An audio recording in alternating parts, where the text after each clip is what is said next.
आज की मजेदार कहानी। नमस्ते दोस्तों, चैनल में फिर से स्वागत है।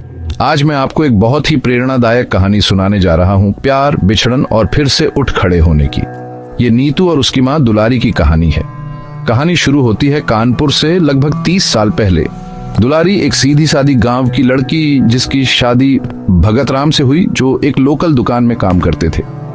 वे एक पुरानी हवेली में रहते थे जो भगत राम के पिता की विरासत थी।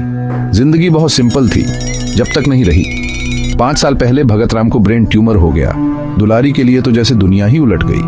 वो एक हाउसवाइफ थी, बाहर की दुनिया की कोई खबर नहीं, लेकिन अचानक से पूरे परिवार का बोझ और पति के इलाज का खर्चा उठाने की जिम्मेदारी उसके कंधों पर आ गई। अपने परिवार को चलाने के लिए दुलारी ने कुछ घरों में काम ढूंढ लिया, झाड़ू पोछा और खाना बनाने का। उसका दिन सुबह सुबह शुरू होता, नीतू के लिए खाना बनाती, उसे भगत राम के पास छोड़कर काम पर चली जाती। दोपहर में वापस आकर परिवार को खाना खिलाती और फिर शाम की नौकरी के लिए भागती। जैसे जैसे भगत राम की हालत बिगड़ती गई, उन्हें पता था कि उनका समय खत्म हो रहा है। एक दिन उन्होंने दुलारी से कहा, नीतू का ख्याल रखना और इस हवेली को कभी मत बेचना। बहुत जरूरत पड़ने पर ही इसे बेचना। उनकी ये बातें दुलारी के लिए सहारा बन गईं। अगले दिन भगत राम चल बसे। दुलारी पूरी तरह टूट गई। पड़ोसियों ने अंतिम संस्कार में मदद की, लेकिन जल्द ही रिश्तेदार हवेली में अपना हिस्सा मांगने लगे।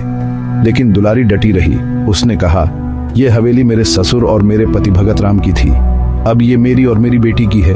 उसकी इस हिम्मत के आगे रिश्तेदार चुप हो गए और चले गए। दुलारी अपनी कठिन दिनचर्या में लगी रही, नीतू के लिए दिन रात काम करती रही। उसका पूरा ध्यान अपनी बेटी को पढ़ा लिखा कर काबिल बनाने पर था। आखिरकार उसने नीतू को स्कूल में दाखिला करवाने के लिए पैसे जोड़ लिए। मुश्किलों के बावजूद समय बीतता गया और नीतू 10 साल की हो गई। एक शाम नीतू ने दुलारी को एक चिट्ठी दी जो वो पिया नहीं सकी। अगले दिन उसकी मालकिन ने उसे चिट्ठी पाचक कर सुनाई। वो चिट्ठी सरकार की तरफ से थी। वे हवेली को स्मारक बनाना चाहते थे। दुलारी बहुत दुखी हुई। हम अपना घर नहीं बेच सकते, वो रोई। उसकी मालकिन ने उसे दिलासा दिया, चिंता मत करो दुलारी, तुम्हें इसके बहुत पैसे मिलेंगे। 2 दिन बाद उसकी मालकिन ने बताया, दुलारी, तुम्हें लाखों रुपए मिलेंगे। तुम इससे बड़ा घर खरीद सकती हो और फिर भी बहुत पैसे बचेंगे। दुलारी जो कुछ समझ नहीं पा रही थी, उसे उसकी मालकिन ने पूरी प्रक्रिया में मदद की। उन्होंने एक नया घर खरीदा और बाकी पैसे बैंक में जमा कर दिए, जिससे उन्हें नियमित आमदनी होने लगी। अपने नए घर में दुलारी भगत राम की फोटो के सामने खड़ी होकर फूट फूट कर रोई। उसने नीतू से कहा, तुम्हारे पिता ने अपने आखिरी समय में भी सिर्फ हमारे बारे में सोचा। उनकी समझदारी ने हमें बचा लिया। अगर वो न होते तो हमारे रिश्तेदार सब कुछ ले जाते। नीतू भी भावुक होकर अपने पिता के सपने को पूरा करने और उन्हें गर्व करने का वादा किया। साल बीत गए।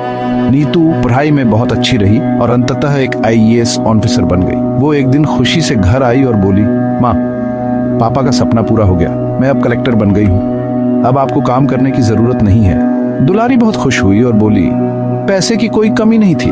मैं इसलिए काम करती रही क्योंकि मैं उस काम का सम्मान करती थी जिसने हमारा पालन पोषण किया। लेकिन अब मेरा काम पूरा हो गया। वो भगत राम की फोटो के पास बैठ गई और उनका शुक्रिया अदा किया। फिर वो नीतू की तरफ मुड़ी और बोली, अब मैं आराम कर सकती हूँ। इतना कहकर दुलारी शांति से चल बसी। नीतू का दिल टूट गया। उसे एहसास हुआ कि उसकी माँ ने कभी असली खुशी का अनुभव नहीं किया। जैसे ही वो खुश होने वाली थी, किस्मत ने ऐसा कर दिया। दोस्तों, नीतू और दुलारी की ये कहानी एक माँ के अटूट प्यार और संघर्ष की ताकत का प्रमाण है। उन्होंने बहुत सी मुश्किलों का सामना किया, लेकिन हिम्मत नहीं हारी। याद रखें, जिंदगी कितनी भी कठिन क्यों ना हो, अपने सपनों और अपनों को थामे रखें। वे आपके अंधेरे समय में रोशनी की किरण बन सकते हैं। देखने के लिए धन्यवाद। अगर आपको ये कहानी अच्छी लगी हो तो लाइक, शेयर और सब्सक्राइब